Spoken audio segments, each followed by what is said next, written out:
I guess all of you know that I'm Peter Breggin. I'm a psychiatrist in Bethesda, Maryland. I have a private practice, and I teach at Johns Hopkins University in the counseling department, not the psychiatry department. I'm very critical of psychiatry, including at the university I teach at. And I'm the director of the International Center for the Study of Psychiatry and Psychology, which is a network of professionals who support each other in doing what we think is right. And I'll be talking about what we think is right, what I think is right. I've written, as the PA system was saying, a number of books. I think they're up to 14 or so now. But the best known ones are Toxic Psychiatry, Talking Back to Prozac, and now Talking Back to Ritalin. Although my favorite little book, which was published by a medical publisher, is The Heart of Being Helpful, which came out a couple of years ago, which is about my view of how to help people. And perhaps we'll get into that later. Today the subject is one that I find very dismaying, disheartening, discouraging, but also inspiring in the sense of demanding attention. And that is the mass, literally mass drugging of our children that's taking place now. No one has accurate estimates because our government doesn't require any, but there are probably 4 million, 5 million children on Ritalin, and many millions more on all the other psychiatric drugs, because all the adult psychiatric drugs are being given to children now. And it's not uncommon at all to hear about schools where 10, 20, 30% of the children are on drugs. Even 3 years ago, the International Narcotics Control Board, which is very upset about what's happening in America, estimated that 10, 12% of our boys were on stimulant drugs. And it's much higher now. These are incredible figures. This is bizarre. This is the most amazing thing. It's a vast social experiment in drugging kids. The drugs themselves are what's called the psychostimulants. They include Ritalin, which is biochemically methylphenidate, and then the amphetamines. The main amphetamine is dexedrine, dextroamphetamine, and that appears as dexedrine, but also it appears as Adderall, which is a particular mixture of amphetamine, and also methamphetamine, which many of you, it would send chills through your spine to think that your child was using methamphetamine, and methamphetamine, which is sold to given to children under the names of Dizoxin and Gradumet. So we are literally pouring into our children drugs that for generations have been viewed as dangerous street drugs, the stimulants. Another drug is Pemelin or Silert. That is now more studies showing that it can kill some children through liver disease, and it's not even thought to be very effective, and probably it's going to be dropping out of use, more and more out of use, and it's not an amphetamine. All these drugs, except for Pemelin, but methamphetamine, amphetamine, and Ritalin, all are Schedule II drugs with the DEA, the Drug Enforcement Administration. This is an international treaty. All the civilized nations, pretty much the nations of the world, belong to this, and they all rate Ritalin in the same category with amphetamine, methamphetamine, cocaine, morphine, Demerol, the highest addictive schedule of a drug that can be used at all in medicine. And Ritalin has in fact been a drug of abuse on and off in different parts of the world for decades. The first use of stimulants to control children that's been documented was in the 30s. This is not a new idea at all. It's just an idea that the drug companies and psychiatry have finally sold to the public. In 1937, a doctor gave Benzedrine, one of the first of these drugs, and they're all basically the same clinically, to a bunch of children in a mental hospital, and the kids were quieter. And he wrote this up and published it. He talked about how they were tired, lethargic, slowed down, and made a very honest description, but he thought it was positive because these kids were a problem. The Ritalin was approved in 1955 by the FDA, and subsequently, when other forms of it, the long-acting, which is around now, SR, were approved, they simply based the approval basically on the original studies. So I asked the FDA for the original studies under the Freedom of Information Act, and it was so long ago they'd lost them. They literally couldn't produce the approval studies for Ritalin. The drug has gone through cycles of being extremely criticized. In the early 1970s, there was an estimate of 200,000 or 300,000 children at the most, somewhere between 100,000 and 300,000 children on Ritalin, and that was sufficiently outrageous to some people that Congress held hearings that were critical of giving that many children a drug to control their behavior. And it perhaps slowed things down for a little bit, but my profession has always been impervious to criticism from society at large. Psychiatry has been impervious from the beginning. Many of you, for example, probably think that electroshock went out with cuckoo's nest. We do more electroshock now than we ever have. We are shocking mostly elderly women now.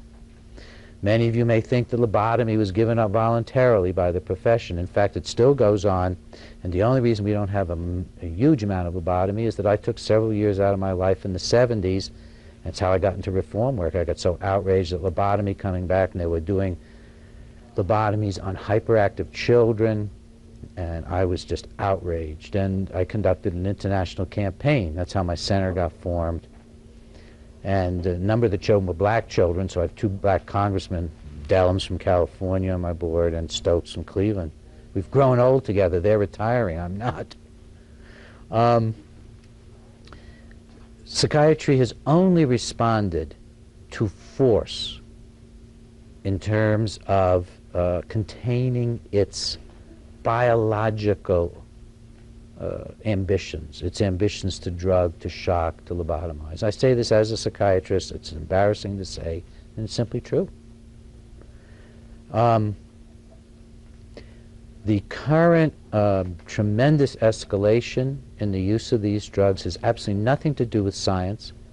My profession is not driven by science, contrary to all the articles you read in the Denver Post or the Washington Post or the New York Times. The profession is driven by politics, and it has now been taken over by the biological wing. It's sort of like two competing parties. On the one hand, there's a psychological party, and then there's the biological party. Well, the biological party was in trouble in the early 70s. And this is a story I tell, by the way, in Toxic Psychiatry, real heavy documentation on the politics of this. And the profession consciously decided in the early 70s that to survive, to compete with the psychology wing, and in particular to compete with female social workers and psychologists who weren't even psychiatrists, to whom all the women patients were beginning to flock in the 70s. See, in the 70s, women got much more empowered in mental health, and yet particularly social work and clinical psychology, also family therapy. And psychiatrists were getting no business anymore. They consciously got together with the drug companies and said, we've got to develop a campaign to convince the public, to convince Congress, and to convince everybody that human distress, they don't call it that, but that these problems are mental illnesses suitable for drugs, and that psychiatrists have to always be supervising and in charge, and that therapy is a side thing.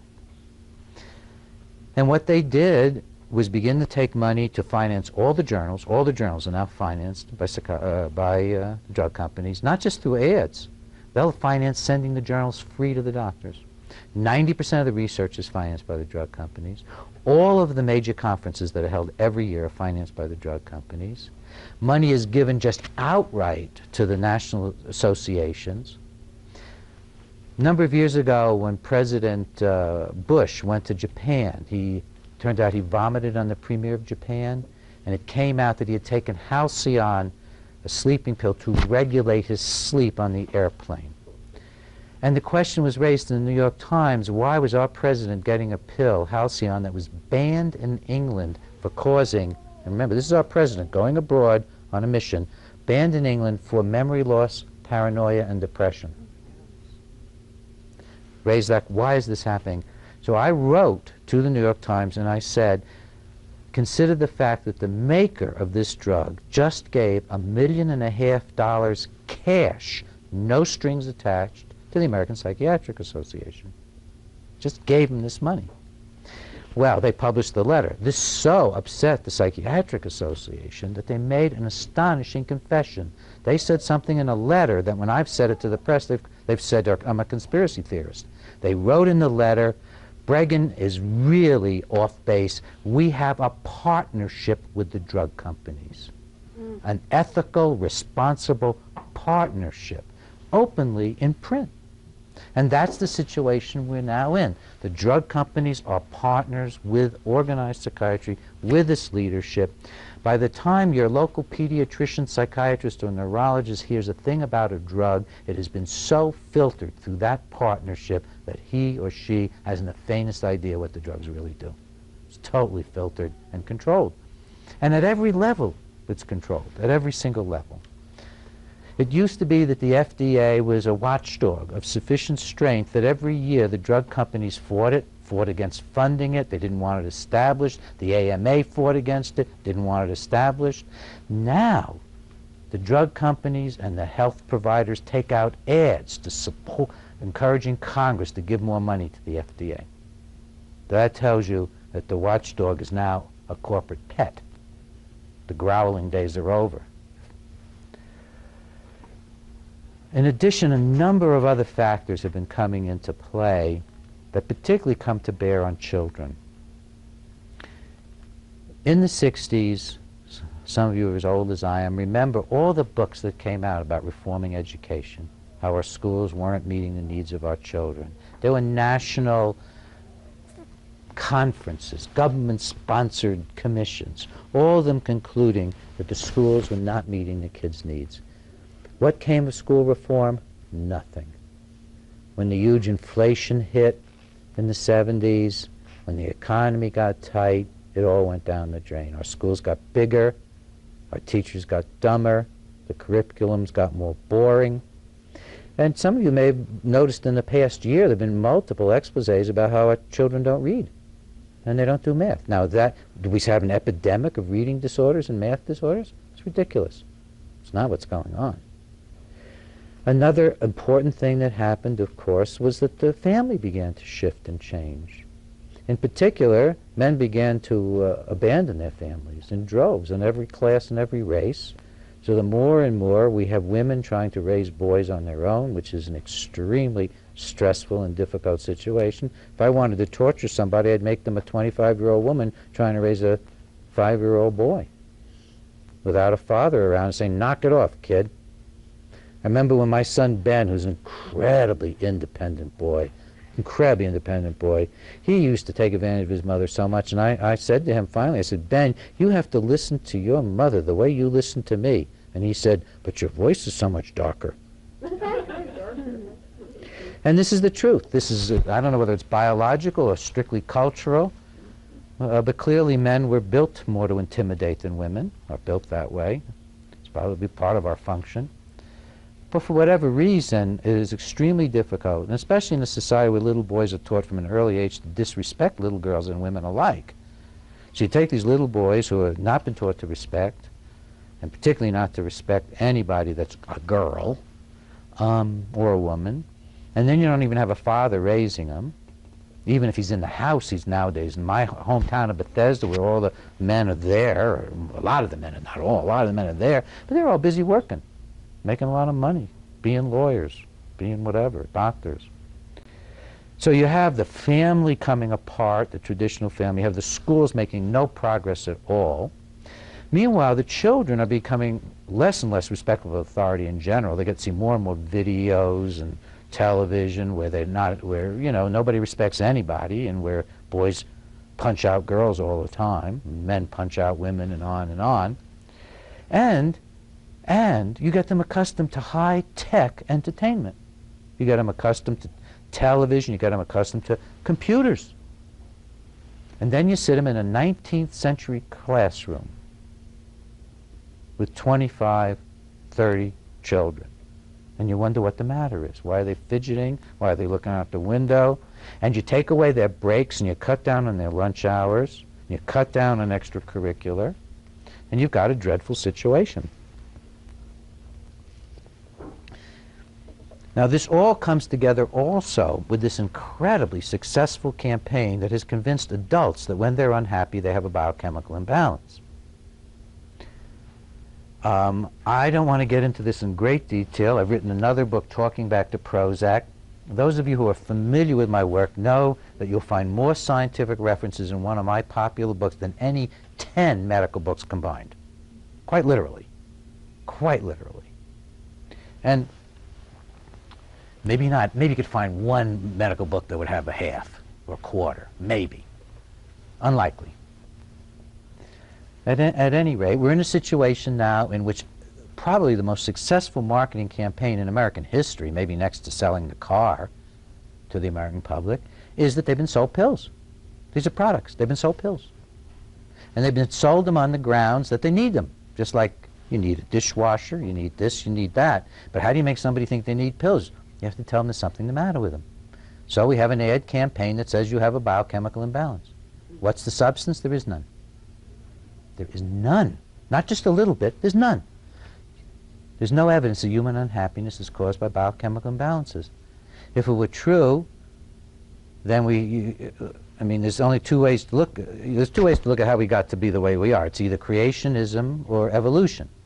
Now, if you look at it from a creation viewpoint, it means that God has the worst quality control assembly line on the face of the earth, that 30% of our children or more have defective brains. And if you look at it from the viewpoint of evolution, you have to say, well, we either evolved to need Prozac or we evolved in such bad shape that we need all kinds of drugs. And none of this is true. None of it's true. I mean, what is true, of course, is that we live in worlds that are incredibly stressful and incredibly difficult and incredibly more demanding on our spiritual and psychological resources in the face of the values that we live within getting weaker and more confused. And this lends to our searching for an answer. And so the answer appears in full-color ads over and over again in the magazines. Prozac, depression, biochemical imbalance. And every editor in the New York Times begins to think it's real. And then he takes enough Prozac, or she takes enough Prozac, and she doesn't care whether it's real. Quite literally.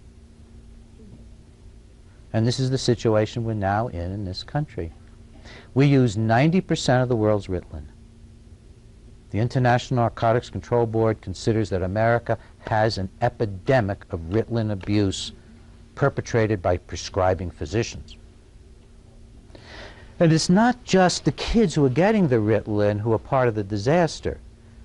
This disaster spreads in a number of ways. For one thing, when there's so much Ritalin being put out, it's getting diverted all the time into illegal sources. Parents are getting addicted to it. More high school seniors, according to the DEA, are experimenting with Ritalin than are taking it from their doctors, because it just spreads when there's so much around. We have occasional deaths, like we have occasional cocaine deaths, because Ritalin will stop the heart if you snort it, and occasionally if you just swallow it. I know of cases of kids who have died from arrhythmias just like from cocaine. But there's other lessons that whether or not you're taking the drug, you get being in a classroom with maybe every other friend of yours is taking the drug. You learn about what happens when you step out of line, or you look bored, or you fidget, or you don't smile at the teacher just right, day in and day out. You learn that you're labeled and drugged. This has a powerful effect, not just on the children who are being subjected to the idea that they have broken brains, which is a lie, but also to the kids who are watching it. And you know, you remember the World War II movies and how everybody's always smoking in them? That was not an accident. That was real because the drug companies knew enough, the tobacco companies knew enough that if they could addict the young soldiers, they had them for life.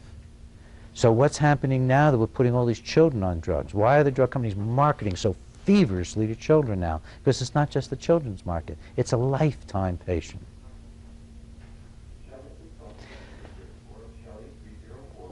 Ritalin is presented as something that corrects biochemical imbalances. It causes them, drastic, vicious imbalances in the brain. as an aside, just to give you a little bit of my own credentials, the NIMH is holding in November a whitewash of Ritalin, which it calls the Consensus Development Conference on ADHD and its Treatments.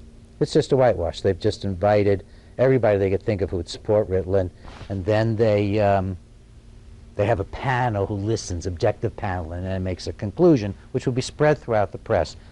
More and more kids will be on it.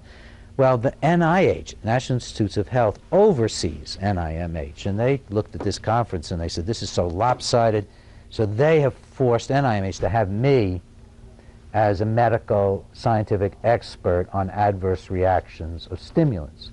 I know my stuff. And if you listen to me in the next 10 minutes, you will know more than the doctor who's prescribing the drug. I guarantee it. Just the next 10 minutes. You will know more. You read the book, and you'll know more than the director of the National Institute of Mental Health. Because when he was pushed by NIH to invite me to the conference and said, you know, you're going to be the scientific expert on adverse reactions, I said, I also want to discuss the mechanism of action from animal studies. He said, we have animal studies on that? We have hundreds. They don't know. They don't care. Oh, it's an upsetting thing. And I think, as an aside, I was talking to a reporter who didn't know me in Boston, was filming me. And he said, boy, did somebody do something to you as a kid? You seem so upset about what's happening to kids. I said, I was a kid once, were you? Like, oh my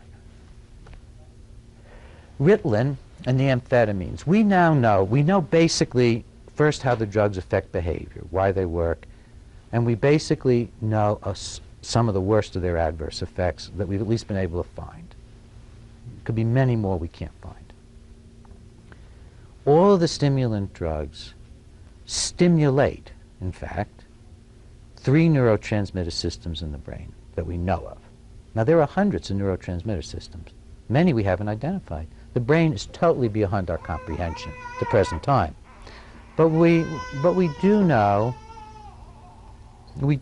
that it stimulates 3 of them: serotonin, dopamine, norepinephrine. This is a very abnormal state. What the drug is doing is forcing the nerves to put out more of this than they ordinarily would, just like somebody jammed something into the carburetor of your car, only did it internally, right in the middle somehow, right in the brain itself. And then in addition to forcing the nerves to put out more of this substance than they ever would want to, it then blocks the removal of the substance. It's a double whammy. So you're flooding the engine, and then you're not letting the engine dry out. Now, how does the brain react to that? Let me go back to a little elementary biology. Imagine that I'm a nerve cell, and I have a dendron that reaches out to the next nerve cell. Now, in fact, there are a couple 100 billion of these nerve cells, and each one may make 10,000 connections. We're talking about something with trillions of connections beyond human conception, beyond computer conception. But let's isolate it a little bit. So I'm the nerve cell, and I'm reaching out to the next nerve cell. Anne-Marie, reach your hand back to me. All right, now, this wonderful woman is the other nerve cell that I'm trying to stimulate. And her hand is her dendrite that reaches back to me. And her fingers, we can imagine, are the receptors for the packets that I'm sending out of maybe dopamine or serotonin or norepinephrine. Now, when her fingers begin to feel how much is coming in her direction, they don't like it. The nerves don't like it. They know it's toxic. So the nerves begin to cut back on their own fingers. They destroy their own fingers, their own receptors. And in the case of amphetamine, which is given to kids, and methamphetamine, we know they kill the brain cells. We know it. I knew it when I wrote the book, but when I started getting into the more recent, last year's research, more and more studies, it's now accepted by the laboratory scientists that methamphetamine and amphetamine kill brain cells. What about methylphenidate? Well, they're not doing studies on it because the drug company's so powerful. But it's not just a cousin, it's practically the same thing. It's practically the same thing. And we know enough from a few studies that the effects are the same, because it's in fact a universal pharmacological truth that the vast majority of drugs that stimulate a portion of the brain will cause that portion to die back in self-defense. And we're doing this to growing brains. On top of it, we're distorting the growth process. By the way, this phenomena is so significant that you can actually see it under an electron microscope, the distorted shape of the nerves. Or you can grind up an animal's brain and find cell loss in particular areas. This is serious. They don't care. You see, this is the same people who do lobotomy. You think they didn't know they were killing brain cells? This is the same people who still do electroshock. You don't think they don't know in their hearts they're causing damage? They know on some level that giving people convulsions with electricity is not good for their brains. They have to. They see what happens. Now, when you overstimulate the brain, the hypothalamus of the brain, you then send abnormal signals to the pituitary gland. The pituitary gland puts out prolactin, growth hormone, the steroid control stuff. And we know that kids don't grow well on Ritalin. Now, you know how my colleagues think of that? They think, oh, a little shorter and a little skinnier. Probably going to recover. When? Nowadays, we don't even take kids off the drugs. They don't think there's a brain in that body. That's not growing at the same rate either.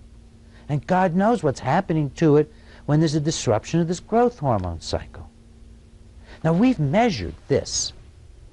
We've measured this again and again. It is known. It is so one-to-one that if your child's got a normal growth hormone cycle during sleep, he skipped his Ritalin. I could go on and on like this. We have studies that show when you give a few doses of Ritalin, blood flow to the brain is cut off 20–25%. Routinely. We know this. Does your pediatrician know it? Not a chance. If he read it, he wouldn't know it. It wouldn't register.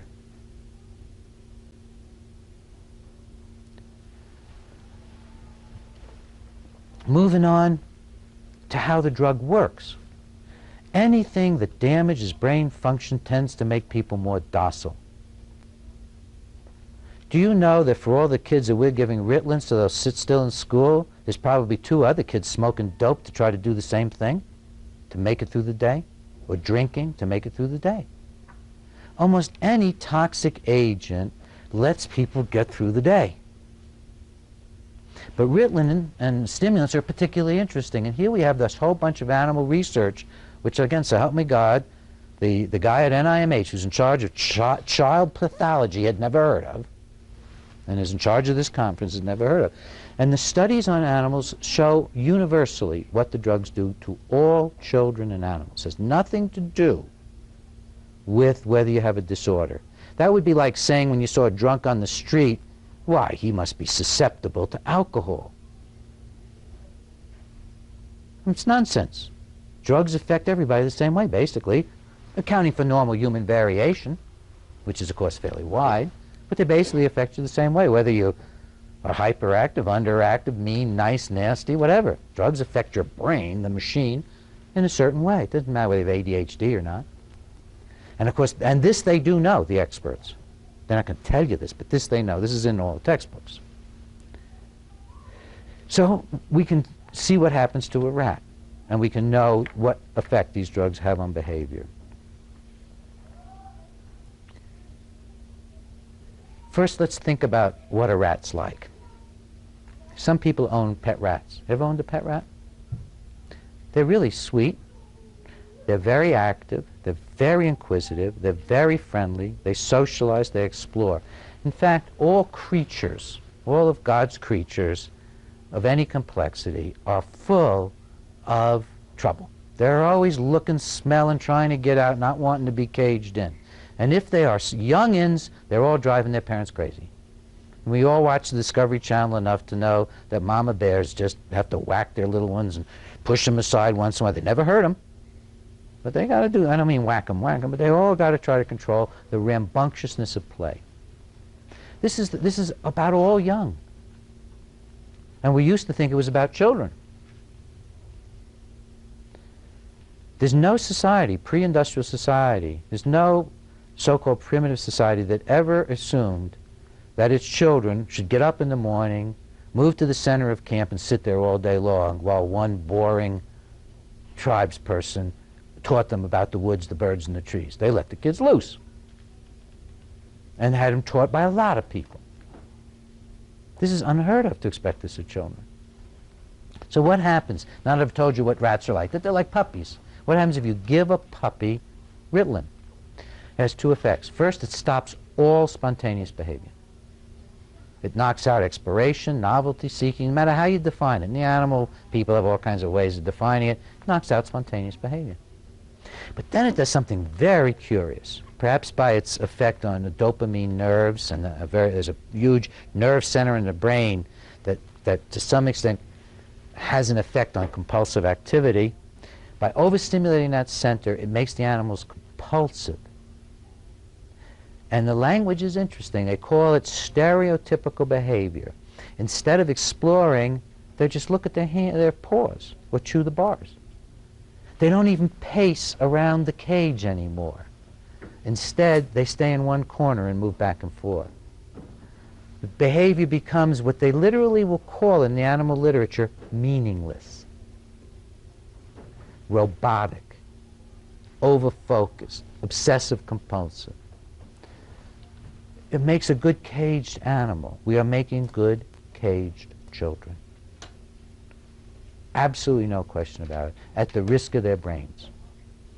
And I've only begun to touch on the adverse effects of these drugs. They often make kids worse because they have such a negative impact on the brain that after the first dose, research has shown, by the evening, the child's brain's rebelling. After the very first dose. And the original research was done on normals. Don't let anybody kid you that there's a difference between how this drug affects normals and other kids. If they tell you that, they're either lying or really ignorant.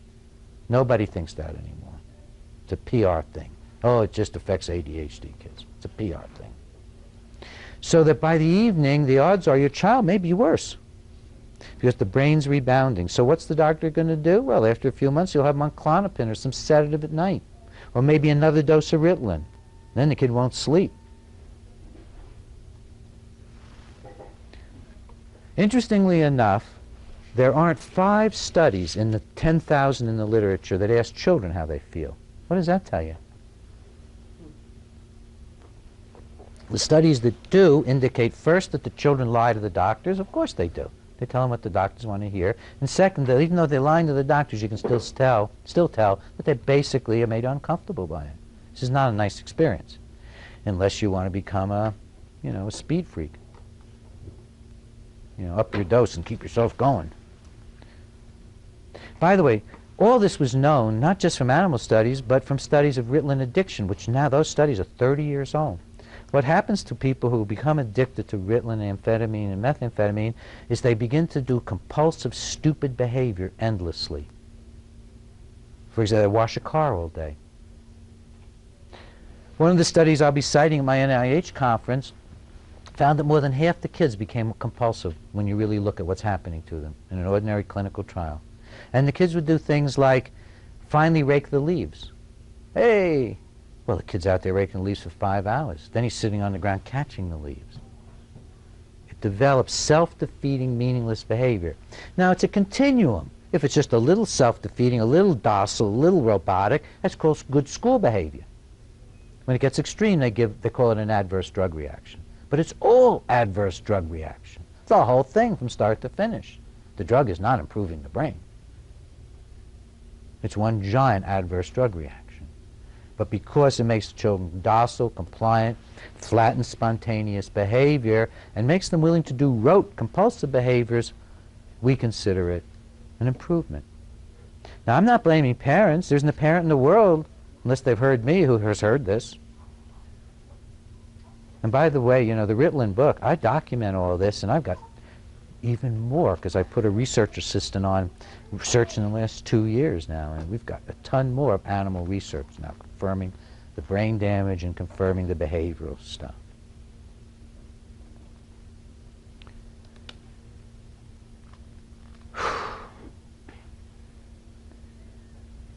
I mean, it's hard to even know how to begin to think about ourselves that we're doing this. It's about ourselves. It's not about our kids. If you look at the diagnosis, and I'll finish on this theme, if you look at the diagnosis, actually, one of my pages, I reproduce the diagnosis, if I can find it. Going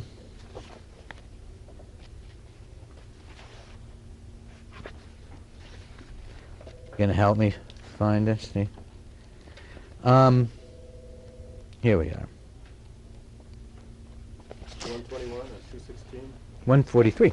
Let me read to you from the diagnostic manual.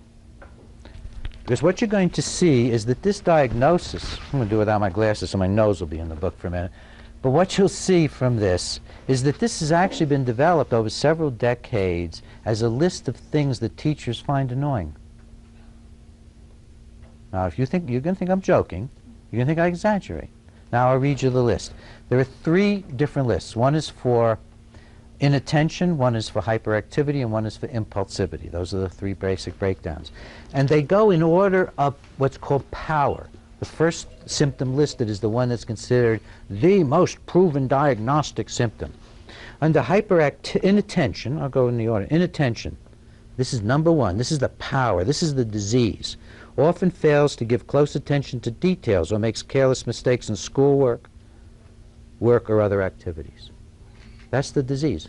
That's his number 1 criteria under inattention. Number 2 is often has difficulty sustaining attention in tasks or play activities. These are the things the kids do when they're bored, when they're frustrated, when they're not getting the right attention. The attention deficit is in us. Those are the first 2. The third one is often does not seem to listen to when spoken to directly. I know it. I've raised 4 children. I know what's going on when they stop listening to me. I mean, I got some idea, and it ain't something wrong in their biochemicals. The second one is the hyperactivity, impulsivity, and it's hyperactivity. Listen to this. This is the powerful one, the number 1. Often fidgets with hands or feet or squirms in seat. Why would a child do that? I mean, if we didn't believe this nonsense about a biochemical disorder, why would a child squirm in their seat? I could probably, in 5 minutes, have this whole room squirming if I got boring enough. Or if you got upset enough with me. If I was mean. If I attacked you instead of my colleagues. You could make me squirm, too. This isn't one way. Any one of you could make me squirm. Number 2, often leave seat in classroom or other situations in which remaining seated is expected. By whom? Whose disease is it? Is it a disease of expectations? Then under impulsivity, I love this one. I love the first most powerful symptom under impulsivity. Often blurts out answers before questions have been completed. There's a little brat. I still do that. Reporter starts asking me something. I know what you're asking me. Let me answer the question. Finally, I say, stop asking questions. I'll give you all the answers. And I do that. They say, my God, you did. You gave me all the questions I was going to ask. So I don't even interrupt anymore. I tell them to stop. That's how hyperactive I am. This is serious. This is how your kids are being drugged, by this nonsense.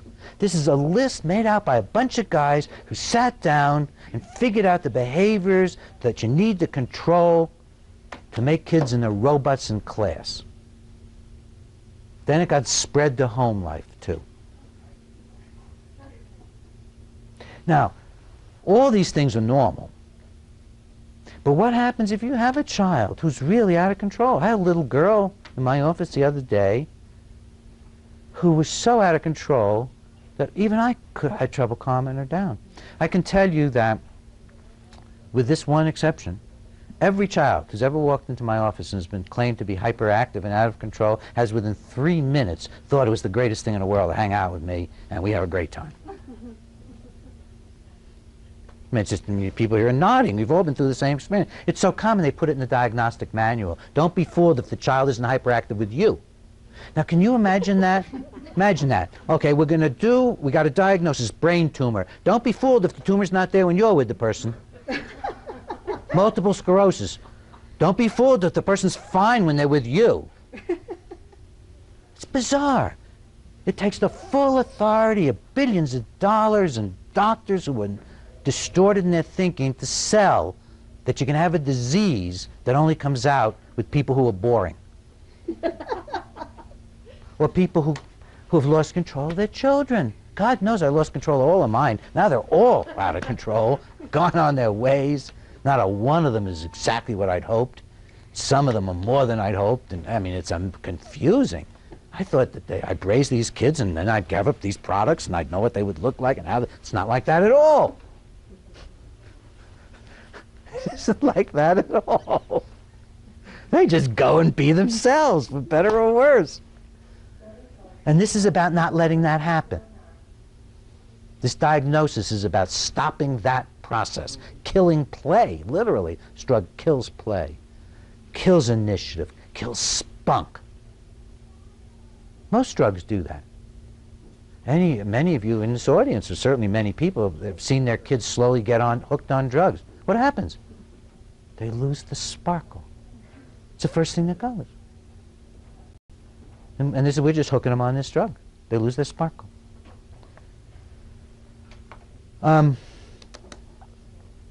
What do we do? What do you do if the teacher says your child has ADHD? Well, you have to do three different things. First, you need to yourself say, does my kid have a problem? Is my kid a problem? If your child is not a problem at all, going out to dinner with you, going to the movies with you, hanging out with you, playing games with you, watching videos, you know, except as kids are problems, which is every day, sometime every day, a few times every day. But I mean, it's just not always a horrible problem. If that's not the case, then there's nothing wrong with the child, even if the school thinks so, because it's the same kid. Same kid. Problems in the school. Is the school. Now, if your child is out of control at home, then it's your problem. You have to learn how to discipline and love and help this particular child. Now, you may say, as I wanted to say with every one of my children, but I did better with the other one, so it must be your fault. But that's not true. Every kid's different. I mean, can you imagine being a mother trying to raise somebody like me, with Diane? Huh. Poor parents. Some kids are easy. Some kids aren't easy. Some kids are just so marvelous that any parent would have trouble raising them. Some kids are so beaten down that any parent could raise them with ease. They've been so injured along the way somehow, maybe not even by you, the parent. So many things injure our kids. You could have a kid that was crazy, and you could be a wonderful parent, because the coach could be molesting him, the minister could be molesting him, the bus driver could be molesting him, the neighborhood child could be molesting him. We live in a society in which children are very unsafe. So you could have a kid in trouble, and you could be a good parent. But it's your job as the parent to figure it out. We are responsible. One of the most horrible things this fake diagnosis has done is that it has disempowered teachers and disempowered parents, made us think that our kids are unreachable. Do you know every time you call your kid ADHD and give him a drug, you've said he is biologically incorrigible and unreachable by normal human means? That's what you have said. You have said that. The doctor has said that. The doctor has said, on the basis of a report from a teacher, maybe second or third hand through you, that your child is unteachable by ordinary means. It's bizarre. Who says? What kind of means? My daughter, Alicia, who is my adopted daughter, she's my wife's daughter, and she asked me to adopt her. when she was about 14. She entered her senior year of this wonderful high school we have, Bethesda Chevy Chase High School. Chevy Chase High School. It's supposed to be a really great school, you know. She came back in tears, first day of her senior year, and she said, "Do you know that this is the opposite of everything we're supposed to believe? Do you know the teachers don't respect the students don't respect the teachers, all the children, all the kids are compulsive." She said, they're either compulsive about sex or studies or sports or drugs. There's no feeling, there's no relating, there's no caring. And I said something to her I never thought I would say in my whole life. I said, "Would you rather not go to school? We can figure out a way to homeschool you for your senior year." She said, "Oh, thank God." So my daughter has graduated from the University of North Dakota with a high school degree. I never thought I'd do anything like that. I used to think, well, this is the real world. That's nonsense. The real world is a world of individual creativity, increasingly even working alone at home. It's a world where people innovate or get nowhere. It's a world of initiative and autonomy. It is the opposite world from our schools. It's literally the opposite. We're increasingly going to see that the Bill Gateses of the world, who are really changing this world, were not people who went very far in school. It's incompatible with what the modern world requires in the way of genuine creativity. It's not incompatible, I guess, with, you know, being forced into some real low-level wage earning where you have to stand on an assembly line, I guess.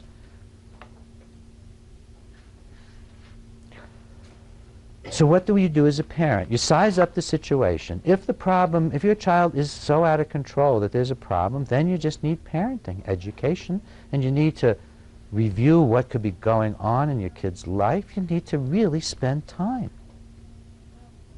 When we saw what was going on with our daughter in our school system and in our community, where there was no place for teenagers to go, where there wasn't all drugs and alcohol. Do you know in my wealthy Bethesda community what parents do? They go away for the weekend and leave teenagers to have drinking parties for the weekend. I mean, that's what they do in my hometown. And we're supposed to be enlightened. We ended up staying home every single weekend during her teen years. Friday night, Saturday night, Sunday afternoon. In fact, we realized we must be doing this quite regularly when we had a big snow. We had something like 20 teenagers snowed in for 3 days. And they were respectful. And some of these were pretty upset kids. Because after all, they had a lot of them just, you know, had no place else to go, so they come to the Breggins. What are you going to do tonight? Well, I'm going to the Breggins. Can't drink there, can't smoke there. We can smoke. They used to be able to smoke there, not anymore. I mean, they'd come to our house. Because there was no place else to go except the AA meetings. That's where a lot of the kids were going for some sort of community. There was nowhere else, literally no place else to go in our community, wealthy community. So what do? You decide that being parenting is the most important, toughest job in the whole world. I do a lot of things. I take on Eli Lilly. I take on the drug companies. I treat patients without drugs who are hallucinating. There's nothing as tough as being a parent. And to accept that responsibility is an enormous responsibility and a gift from God, and we should treat it as such and not drug the treasure. But do whatever we have to do with our lives to make it a world in which that child can live peacefully. And it takes insight, and it takes thinking and talking, and if you don't have a husband at home, then you probably, if you have a boy, you probably ought to find some young man to get involved in his life and help you out. It takes a huge amount of effort. You just can't put a kid on a drug and then raise him conveniently. It's not the right thing to do. I changed my travel schedule during those years. In fact, what I did was I never traveled with my wife anymore. We never left her alone. We found out that leaving a teenager alone in our community is not a very good idea, even if it's at her best friend's house.